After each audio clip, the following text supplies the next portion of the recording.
দেখো কাণ্ড, ছেলেকে গান শেখাতে গিয়ে নিজেই বসেছি গান করতে। Good morning everyone, welcome back to the channel Rojnamcha. গতকাল আমার গ্যাস লাইটারটা খারাপ হয়ে যাওয়ার পর রাকেশকে সেটা বলেছি। সেটা শোনার পর রাকেশ আমাকে একটা ঘটনার কথা বলল। রাকেশ তো ঘটনাটার কথা বলল, তারপরে আবার ফেসবুকেও আমি সেই ঘটনাটাই দেখলাম। তোমরা চাকদায় যারা থাকো অনেকেই এই ঘটনাটা জানো, আর অনেকে জানো, যারা জানো না তাদের উদ্দেশ্যে ভাবলাম একটু জানিয়ে রাখি। মানুষকে সচেতন করতে তো কোনো অসুবিধা নেই। বাড়িতে হাজব্যান্ড আর ওয়াইফ থাকতেন, ওনারা কোথায় যেন অনুষ্ঠানে গেছিলেন। রাত্রিবেলা বাড়ি ফেরার পরে ঘরদোর অন্ধকার ছিল, গ্যাসের গন্ধ পাচ্ছিল প্রচণ্ড উগ্র। তখনই বুঝেছেন গ্যাস লিক করছে। যিনি হাজব্যান্ড উনি বলছেন দাঁড়াও, তুমি দাঁড়াও, আমি দেখছি করে রান্নাঘরে গেছে। রান্নাঘরে গিয়ে রান্নাঘরের সুইচ জ্বালিয়েছে, লাইট জ্বালিয়েছে যে দেখার জন্য। যেই লাইট জ্বালিয়েছে আমরা দেখেছি যে সুইচ বোর্ডে সুইচ অন করলে অনেক সময় স্পার্ক করে, হালকা একটু আগুন আগুন এরকম দেখা যায়। সেইটুকু স্পার্কে আর ওই গ্যাসের গন্ধ ওরকম যেহেতু উগ্র ছিল, মানে সাথে সাথে এমন বাস্ট করেছে। ওই হাজব্যান্ড তো ওখানেই স্পট ডেড, আর ওই মহিলাটি কয়েকদিন বেঁচে ছিলেন, হসপিটালে ভর্তি ছিলেন, মৃত্যুর সাথে বেশ লড়াই টড়াই করলেন, কিন্তু বাঁচেন। যদি বাড়িতে কখনো এরকম গ্যাস লিক করে গন্ধ পাচ্ছ মনে হয়, জানলা দরজা খুলে দেবে একেবারে, মানে ঘরে যাতে ভালোভাবে এয়ার ঢোকে, পুরো গ্যাস বেরিয়ে যাবে, তারপরে লাইট ফ্যান অন করবে, দরকার হলে মেন সুইচটা অফ করে দেবে, কিন্তু সুইচ বোর্ডে হাত দেওয়া যাবে না। এই মারাত্মক ঘটনাটা শোনার পরে আমি একেবারে আতকে উঠে। ভাবতে পারছো সামান্য একটা সুইচ অন করাতে এত বড় দুর্ঘটনা করতে পারে? মানে কত কিছু যে নতুন নতুন জানতে পারছি এইসব ঘটনাগুলোর থেকে, তার কোনো শেষ নেই। সবাইকে আমি একটু সাবধান করে দিয়েও কোনোদিন এরকম ব্যাপার আগে শুনিনি, নিজেও একটু সচেতন হলাম। আমার মনে হলো তোমাদের একটু জানিয়ে দিলে তোমাদের সবারই উপকার হবে। চলো, মনটা একটু খারাপ লাগছে কালকে এই ঘটনাটা শোনার পর থেকে। আজকে দিনটাকে শুরু করা যাক, দেখতে থাকো সারাদিন কী করি। গতকাল খুব সামান্য বৃষ্টিতে ভিজেছিলাম, মানে অতি সামান্য, ব্যাস তাতেই ঠান্ডা লেগে গেছে। সকাল সকাল গলাটা ব্যথা, মাথাটা ভার, সেই নিয়েই ভাবলাম যে আজকে একটু গরম গরম ডিটক্স ওয়াটারটা খাওয়া যাক। বেশ গরম অবস্থাতেই খাওয়ার জন্য তাড়াতাড়ি করে এখন এর মধ্যে বাদবাকি জিনিসগুলো মিশিয়ে নিই, তারপরে একেবারে গরম গরম খাবো। যখন গলাটা ব্যথা হয় না, তখন এরকম গরম গরম কিছু খেলে বেশ আরাম হয় গলায়। যদিও এই আরামটা খানিক সময়ের জন্য, যেটুকু টাইম এটা খাবো সেইটুকু টাইমই আরাম লাগবে, আর যেই শেষ হয়ে যাবে আবার শুরু হবে গলা ব্যথা। ঠান্ডা লাগলে শরীরটা খুব খারাপ লাগে জানো তো। 2 দিন হয়ে গেল জামা কাপড়গুলো কেনা হয়েছে। আমি জানি আমি যদি এগুলো না তুলি এগুলো এখানেই পড়ে থাকবে। কেমন মাথাটা গরম হয় ভাবো। কিছু তো জামা কিনতেই পারলাম না, ওদের জামাই কেনা হলো, এখন সেইগুলো আমাকে গোছাতে হবে। কোনো কিছু কেনার পরে জায়গার জিনিস যদি জায়গায় না রাখা হয় তাহলে আমার অস্বস্তি হতে থাকে। আজও কিন্তু সকালবেলা ঘুম থেকে উঠে দেখলাম চারিদিকে বৃষ্টি হচ্ছে আর একেবারে অন্ধকার হয়ে আছে। তাও জানলাগুলো খুলে দিলাম, কারণ জানলা বন্ধ থাকলে আমার তো দম বন্ধ হয়ে আসে। জামা কাপড় তো আলমারিতে ধরতে চায় না, তাও নিত্য নতুন জামা কাপড় কিনেই যাওয়া হয়। তাই জন্য কিছু জামা কাপড় বাতিল না করলে এগুলো ঢোকানো চাপের হয়ে যায়। তোমাদের সবার বাড়িতেই নিশ্চয়ই এই একই অসুবিধা হয়, তাই না? আবার এক জামা বেশি দিন পরতেও ইচ্ছে করে না, কি তাই তো? জনকের নতুন জামা আছে অনেক, আগের বারের পুজোর জামাগুলোও বেশ কয়েকটা নতুন আছে। তারপরে কিছুদিন আগে চাকদায় ভি-মার্ট উদ্বোধন হলো, তখন প্রচুর জামা কিনেছিলাম, সেইগুলোও নতুন আছে। কিন্তু প্রত্যেকটা জামা বড়। এই বড় বড় জামা পরাতে আমার একদম ভাল লাগে না। নিজেও ফিটিংস জিনিস পরতে ভালোবাসি, আর ছেলেটাকেও ফিটিংস জিনিস পরাতেই ভালোবাসি। জুডিও থেকে যে জামাটা কিনেছি সেটা কিন্তু বেশ ভালো ফিট হয়েছে। আমার ব্যাগ তো আছে প্রচুর, একটা তাক পুরো ভর্তি ব্যাগ, কিন্তু কোথাও যাওয়ার সময় ব্যাগ খুঁজে পাই না, কোনটা নেব বুঝতেই পারি না। সব মেয়েদেরই বোধহয় এই একই প্রবলেম। সব কিছুই প্রায় ঢুকিয়ে ফেলেছি, এবার শুধু এই ড্রাই শ্যাম্পু আর ডিওটা বাকি আছে। এই জায়গায় জায়গায় জিনিস ভরা, এগুলো তো খুব খাটনির কাজ। ছেলেরা মোটেই এইসব কাজের ধার কাজ দিয়ে যায় না।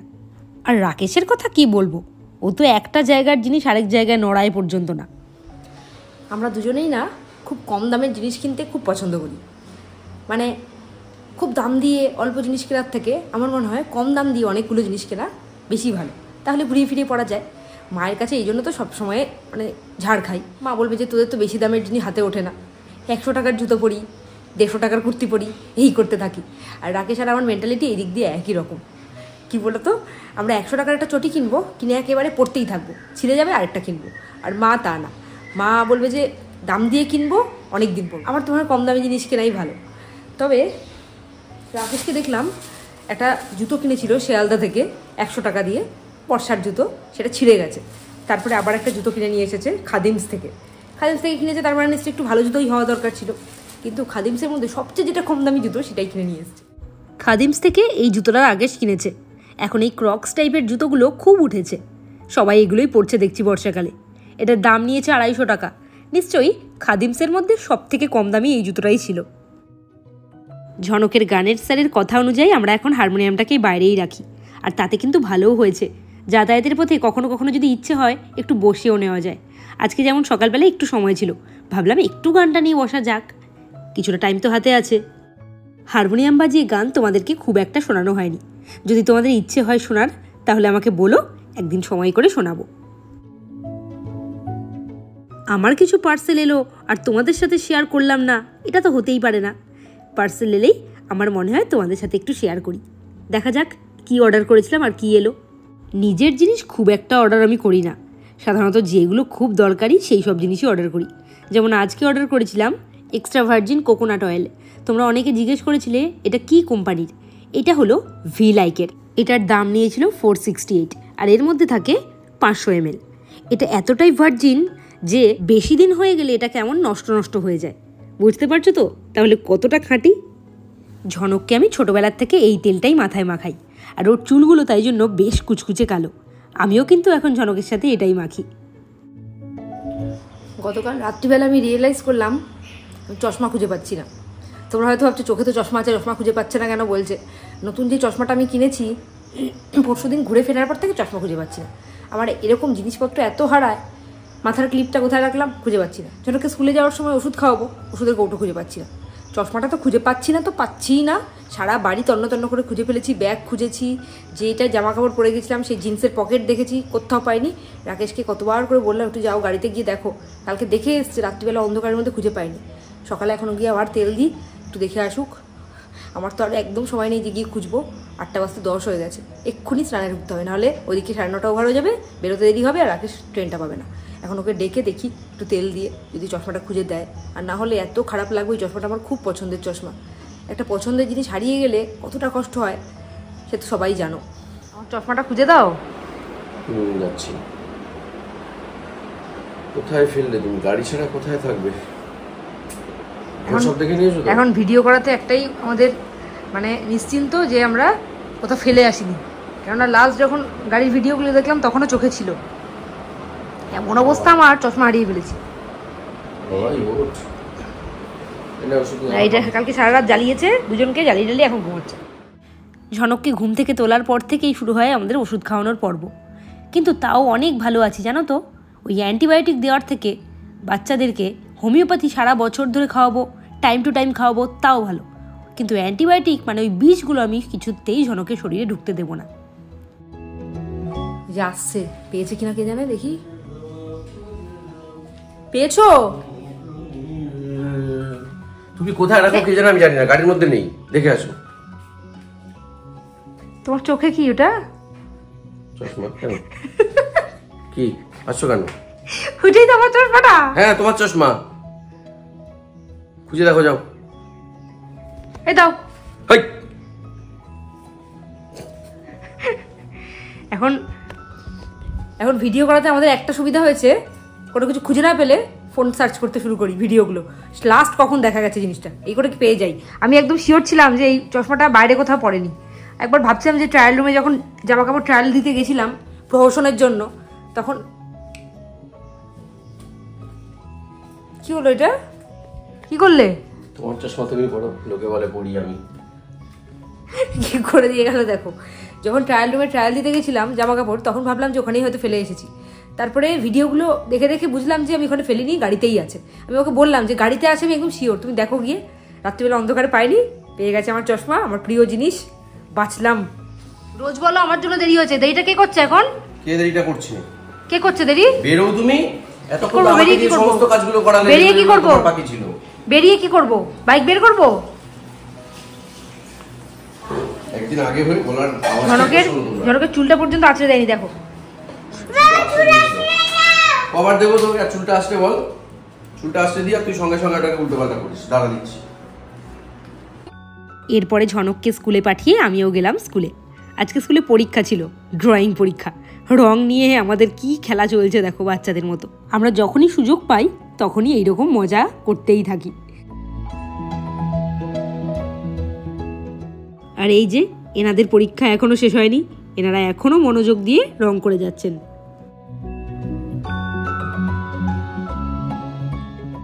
ওপরে এসে দেখছি চেরি আজকে দিয়ার কোলে বসে বেশ আদর খাচ্ছে। যে এই মাকে দেখেছে ব্যাস আর দিয়ার কোলে 1 সেকেন্ডও থাকবে না। আর এই দেখো গোপালের জন্য আজকে নতুন জিনিস এসেছে, নতুন গ্লাস আর নতুন প্লেট।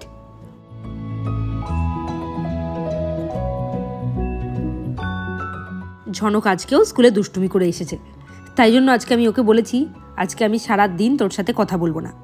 এই জন্য কিভাবে আমাকে একভাবে তেলিয়ে যাচ্ছে সেটাই শুধু তোমরা দেখো।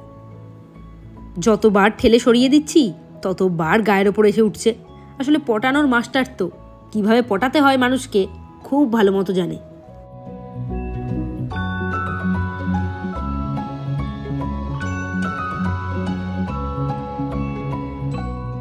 সন্ধে হয়ে গেছে আর রাকেশ অফিস থেকে ফিরেও গেছে। আজকে যেহেতু মঙ্গলবার ঝনকের পড়তে যাওয়া নেই, ওই জন্যই রাকেশ ওপরে এসেছে, না হলে তো নিচ থেকেই চলে যায়। আর মা দিয়েছে চা আর বিস্কিট। আমি দেখছি ও একটার পর একটা বিস্কিট খেয়ে যাচ্ছে। আমি তাড়াতাড়ি ভিডিওটা অন করলাম আর তখনই শুরু করলো নাটক। কি শুরু করেছে দেখেছো? একটার পর একটা বের করছে আর খাচ্ছে। ও নাকি খুব ভালো লাগছে, তাই বলে এতগুলো ক্যামেরা অন করেছি বলে এবার লজ্জা পেয়ে গেছে, রেখে দিয়েছে দেখো। অফিস থেকে ফেরার পরে খুব খিদে পায় জানি, তাই বলে আজকে সন্ধেবেলা শুধু বিস্কিট খেয়ে ও পেট ভরাবে মনে হয়। ওই দেখো আবার নিচ্ছে, কি আরম্ভ করেছে বাপরে বাপ। এখানেই শেষ না, আমি যখন কৌটোটা নিয়ে চলে যাচ্ছি তখন আমাকে আবার বলছে একটা দিয়ে তারপরে নিয়ে যাও।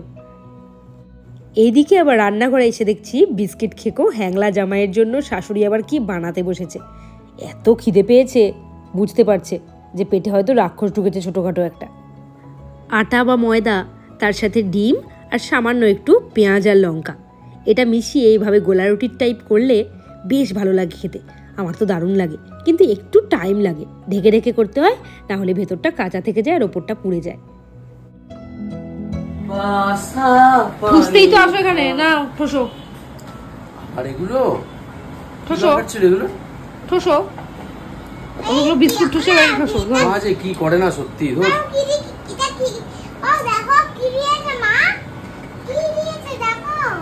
এই যে এটা দিয়েছে।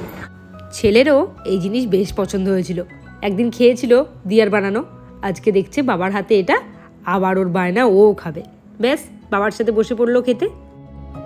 এস তুইও খেয়েছিস? কেমন খেতে? হ্যালো। খাওয়া দাওয়ার পর্ব মিটিয়ে এইবারে শুরু হলো বাবা আর ছেলের ঘরের মধ্যে বল খেলা। বাচ্চারা না এরকম খেলার সঙ্গী খুঁজে বেড়ায়, আর এখনকার দিনে তো বেশিরভাগ বাড়িতেই একটা করেই বাচ্চা, তাই জন্য ওরা ওদের সমবয়সী পার্টনার পেলে বেশ মজা পায়। ঝনক তো সারাদিন খুব একটা ওর দিদির সাথে খেলতে পারে না, সারাদিন যেহেতু স্কুল আর পড়া নিয়েই ব্যস্ত থাকে। বাবা যখন ওর সাথে এরকম খেলে আমার দেখতে তো বেশ ভালো লাগে, আর তার থেকেও বেশি ও খুব মজা পায়। দেখছো কি মজা করে খেলছে বাবার সাথে।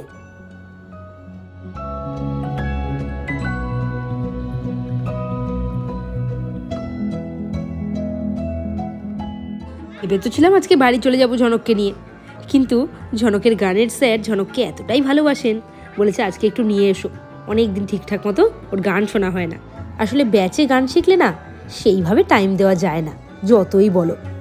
আর উনার এত সুন্দর গান শুনে রাকেশ এসে তবলা বাজানোর লোভটা আর সামলাতে পারলো না। তোমাদেরকে একটু ভালো করে শোনাই, দাঁড়াও।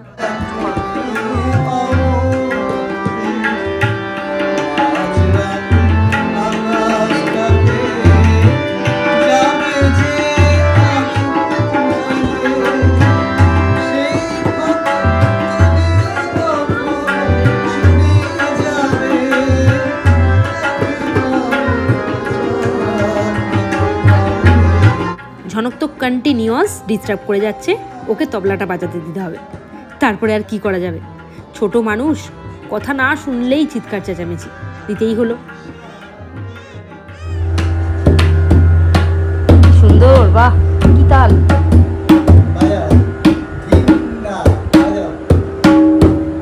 স্যার কি বলছে এখন?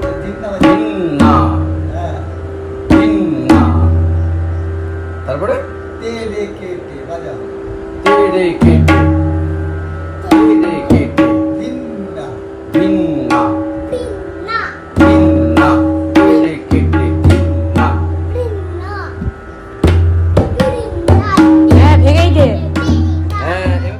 ঝনক কিন্তু আজকে জীবনে প্রথমবার তবলার সাথে গান করছে। আর আমি একটা জিনিস দেখে অবাক হয়ে গেলাম, ও কিন্তু একবারের জন্যও বেতালে যায়নি।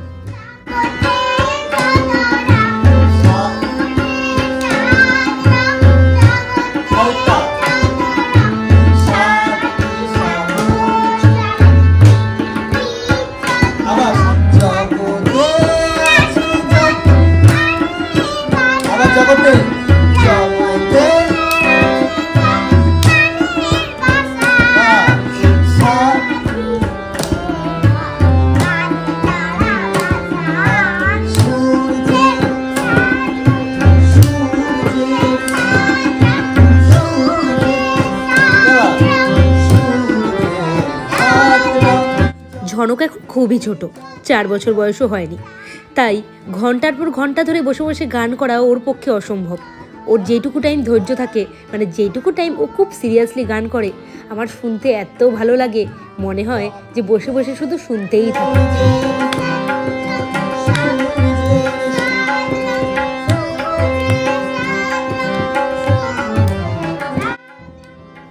ঝনকের গান হয়ে যাওয়ার পর আজকে না আমিও গান করেছি। সবার গান শোনাবো আজকে তোমাদেরকে একের পর এক। দাঁড়াও।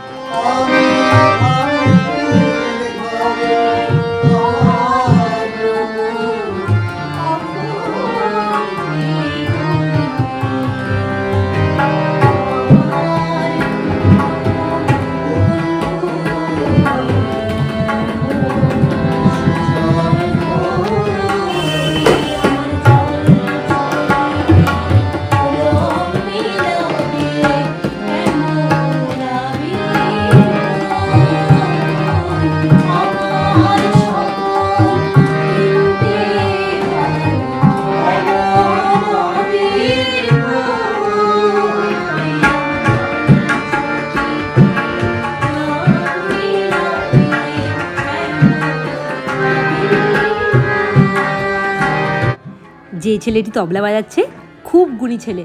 তবলা না, কিবোর্ড, তার সাথে হারমোনিয়াম, ক্ল্যাপ বক্স সব কিছুতে বাজানোতে ওস্তাদ, আর তার সাথে গানটাও করে বেশ। ও হলো ঝনকের গানের টিচার, মানে সন্দীপদার ছেলে। খুব গুণী ছেলে, আর তার সাথে অবশ্যই খুবই ভদ্রসভ্য। আর এইদিকে ঝনক কিন্তু ছাতাটা নিয়ে নিজের মতো দুষ্টুমি চালিয়েই যাচ্ছে। সকালেই তোমাদেরকে বললাম না, শরীরটা একদম ভালো লাগছে না, ঠান্ডা লেগেছে। আর ঠান্ডা লাগলে না শরীরটা খুব খারাপ লাগে, যেমন গলাটা ব্যথা করছে, মাথাটা ভার হয়ে আছে, কাজে এনার্জি পাচ্ছি না। আসার পর রাকেশকে বললাম, রাকেশ নিজেই বললো তুমি তোমার কাজকর্ম সারো, আমি এদিকে ঝনককে খাওয়াচ্ছি। ওই খাওয়াতেও প্রায় 10-15 মিনিট লেগে যায়। ওইদিকে খাওয়াচ্ছে, এবার আমি আমাদের খাবার দাবার বাড়বো, এরপরে রাত্রের কাজকর্ম সেরে, ওর এডিট আছে, এডিট করতে তো বসতেই হবে রাত্রিবেলায়, সকালে তো এক বিন্দু টাইম পাবো না। আজকে বাড়িতে রান্না হয়েছিল খুবই অপছন্দের সব মেনু, যেমন হয়েছিল ভেন্ডি ভাজা, সেটা তো রাকেশ খাবে না, ইউরিক অ্যাসিডের জন্য ভেন্ডি খাওয়া বারণ। আর তার সাথে হয়েছিল পেঁপের তরকারি। আর আমাদের রান্নার দিদির পেঁপের তরকারি খেলে তোমার বমি পেতে বাধ্য। এ তো আর মায়ের হাতের রান্না না যে একটা পেঁপের তরকারি দিয়েই সব খেয়ে নেওয়া যাবে। মা পাঠিয়েছিল মাছের মাথা দিয়ে চাল কুমড়ো। কোনো খাবারই যেহেতু ওর পছন্দের না, তাই জন্য বাড়ি ফেরার সময় ও কিনে এনেছে চিকেন আর তার সাথে ছানার পায়েস। এই দুটো দিয়ে আজকে রাত্রে ডিনারটা জমে যাবে। আজকে রাত্রের খাবার গোছাতে গোছাতেই তোমাদেরকে জানিয়ে দিলাম গুড নাইট। কালকে আবার একটা নতুন ভ্লগ নিয়ে তোমাদের সাথে দেখা করি। চলো, আজকের মতো টাটা, গুড নাইট।